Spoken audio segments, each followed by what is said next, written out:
Why do we like horror films? Are we all twisted-minded individuals who like watching others being murdered, haunted, taunted and spooked?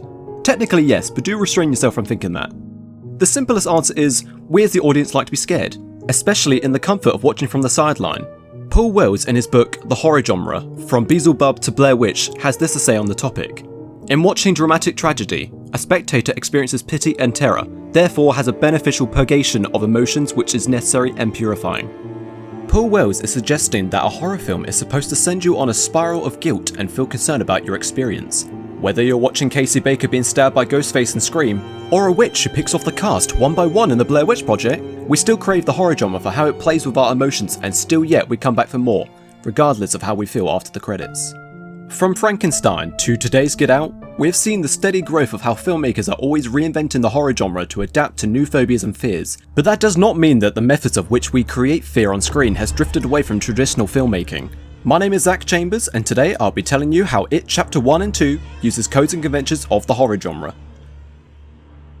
Before we dive into today's case study, I believe it's important to address the classic codes and conventions in popular films which methods are used to this day. The director of both It Chapter 1 and 2, Andres Muschietti, is experienced in using general codes and conventions and has used them to convey different meanings in which have heavily influenced the plot of the films he has made. Just some of the well-known conventions used to this day include the use of jump scares, low-key lighting, hello, Ricky, slow and suspenseful music,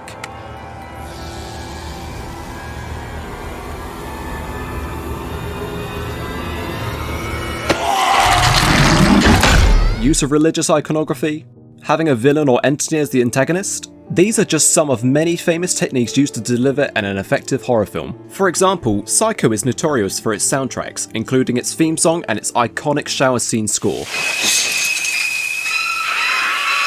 Another being The Conjuring, with its use of slow and suspenseful build-ups before the jump scares. And how about the chilling ambience that was created using purely non-diegetic wind sounds in The Thing?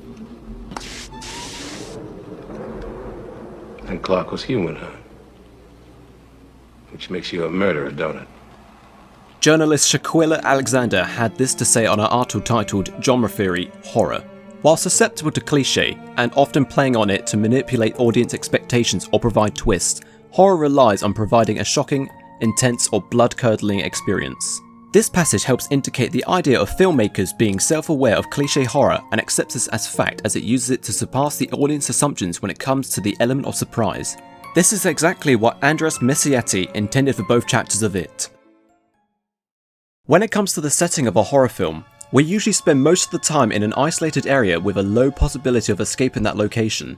These places are commonly abandoned or run down to imply the feeling of being alone, which sets the dark atmosphere for the characters as their chance of survival is limited to the world around them. In both Chapter 1 and 2, we follow the main characters around the town of Derry, a low populated area in Maine which is surrounded by woodland and rocky mountains. The town is dull in colour and is worn down from the many generations of neglect and haunted history. On the same page of Shaquilla Alexander's article, Genre Theory, Horror, she speaks on the subject, mentioning, helplessness and aloneness are universal fears capitalized on, only to be more terrifying and dramatically satisfying when you discover you're not alone. This suggests that the mise-en-scène of a horror film by itself is a huge importance and is used to exploit the sense of isolation and has a negative influence on the protagonists as they journey throughout the film. This makes for the perfect feeding ground for Pennywise, as there is plenty of places to hide and prey on children who least expect it. This has been effective for the antagonists, as the townfolk are not only oblivious to the real villain, but will not act upon the crimes because of the influence Pennywise has over the town, leaving the children for dead and left as a poster on a wall that has been forgotten with time. Moving on to themes and characters. Numerous characters in horror films, and especially the antagonist, is usually portrayed as dark and grungy. It is a common trait in horror films to have the villain blend in with their environment and look as though they belong in the world of the film. In the article, Typical Horror Movie Characters, Rashid Khan stated, "The killer is the only person other than the skeptic and the main character who is allowed to retain any of their mental capabilities, since he must outsmart everyone. Because of this, we as the audience are made to sympathise with the victims of these films and feel bad about the outcome, making the use of children in horror to be further devastating to watch." In an article by Bryn Romella titled, Why Kids Are the Focus of So Many Horror Movies and TV Shows, she states, kids especially aren't equipped to handle the complicated emotions of things not going their way. Having children play the role of the victim is always tough to watch on screen due to the connection we already associate with being that age. Children are most likely to be inexperienced up against a villain or entity who has had a lifetime of knowledge to overpower them, making them vulnerable and taking away their innocence as they are forced to face and accept a fate of being tormented. Examples being Regan McNeil in The Exorcist, or Danny Lloyd from The Shining, and of course, the children from both It Chapter 1 and It Chapter 2. When it comes to cinematography within horror films, the camera is key when developing an understanding of how fear is captured on screen. H. Perry Horton had this to say in his article, The Horror as a Menace, Horror's Unique Cinematography. You can't just tell a story in horror, you have to relate an experience, which includes not just the plot points but the emotional points as well. H. Perry Horton suggests that through cinematic techniques we are able to unfold and relate the experience through what we see. Examples being how Paranormal Activity uses POV and shaky camera movements to simulate you, the viewer, being there in person, or how Mama creates tension through long drawn out takes. Another being how Lights Out uses lighting to silhouette the entity to hide it in plain sight. Both chapters of It capitalise on the fear that Pennywise afflicts onto other people, using high and low angles to establish dominance in a character, fast tracking shots which accumulate a chase sequence, low-key lighting and shadows to give a sense of mystery and focuses on a subject to cause panic or even a disturbance within a shot. Kiss me, fat boy.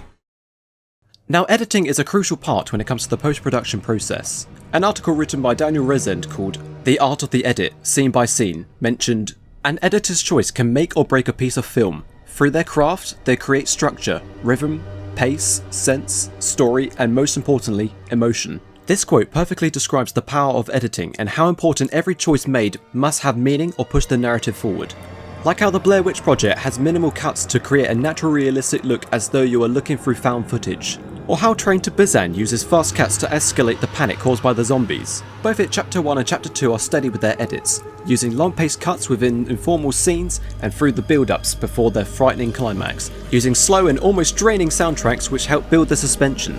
This being the time where the cuts get faster to bring the intensity higher and eventually die down as the scene comes to an end.